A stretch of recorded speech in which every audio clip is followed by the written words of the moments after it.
Media మిత్రులందరికీ నమస్కారం.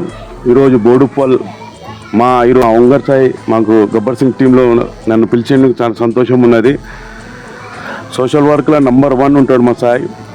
మంచి అనాథ హాస్టల్లో ఆడ ఈడ చాలా చేస్తుంటాడు. పవన్ కళ్యాణ్ బర్త్డేకి అది ఇది అని అది ఈయన చేసేది చాలా మాకు నచ్చుతుంది. దానికోసం వస్తాము. అలాగా అదే పవన్ కళ్యాణ్ సార్ ఒకటే ఒక 100 కోట్లు ఉన్న నాయకుడు నాకు అవసరం లేదు. ఇలాంటి సాయి లాంటోడు గుండె ధైర్యం ఉన్నటోడు ఇలవాటోడు మాట్లాడేటోడు కావాలి. ఒక రోడ్డు పైన ఏదైనా సరే ఒక పోలీస్ స్టేషన్లో ఏమైనా సరే ఆయన వెళ్ళి డేర్గా మాట్లాడతాడు. ఇలాంటి మంచి గుణమోనికి మనం ఒక పవర్ ఇస్తే ఈసారి కార్పొరేటర్ ఎలక్షన్లో కంపల్సరీ మా గబ్బర్ సింగ్ టీం మా పవన్ కళ్యాణ్ రిక్వెస్ట్ చేసి మా సాయి భయ్యకు కార్పొరేటర్ సీట్ ఇవ్వాలని అతనికి డోర్కి వెళ్ళి మా గబ్బర్ సింగ్ టీం పవన్ కళ్యాణ్ మంచి ఏమేమి పనులు చేస్తున్నారో వాళ్ళ కొంతమందికి తెలియకపోయినా వాళ్ళకి ఇంటికి వెళ్ళి మా మంచిగా ఒక మార్పు కోసం కోరండి, మీ అమలమైన ఓటు మా సాయికి అని గెలిపియండి అని కోరుకుంటాము.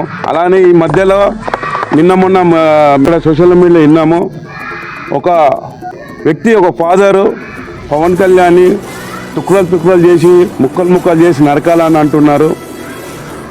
ఒక్క వ్యక్తి ఖాళీ పవన్ కళ్యాణ్ని ఆ మనిషి ఎత్తికినట్టు అక్కడ గవర్నమెంట్ పోలీసు వాళ్ళు చాలా ఫాస్ట్ ఉన్నారు.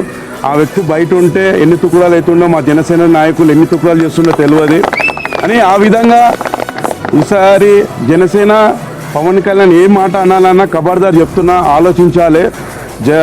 ఓన్లీ తెలంగాణలోనో ఆంధ్రప్రదేశ్లో ఆయన డిప్యూటీ సీఎం కాదు. ఆయన 140 కోట్ల మోడీ సార్ ఎట్లా గుండెలో పెట్టుకున్నారో జనసేన గుండెలో పెట్టుకున్నారు. మీరు పవన్ కళ్యాణ్ అనాలంటే చాలా ఆలోచించుకొని అనండి. ఆయన మంచిగా చేస్తున్నారు. మోడీ సార్ కన్నా ఎక్కువ ఒక్క అవినీతి లేకుండా నంబర్ 1 ప్లేస్లో ఇవాళ సోషల్ మీడియాలో ఉన్నాడు. ఆ విధంగా మీరు నోరు జాగ్రత్త ఉండని మాట్లాడాలని ఈరోజు బోడుప్పల్ నుంచి మా సాయిబాయి గారి నుంచి కూడా ఇంతకుముందు కూడా రోజా మేడం ఇట్లా అంటే కూడా ఆమె కూడా మేము ఒక వార్నింగ్ ఇచ్చాము.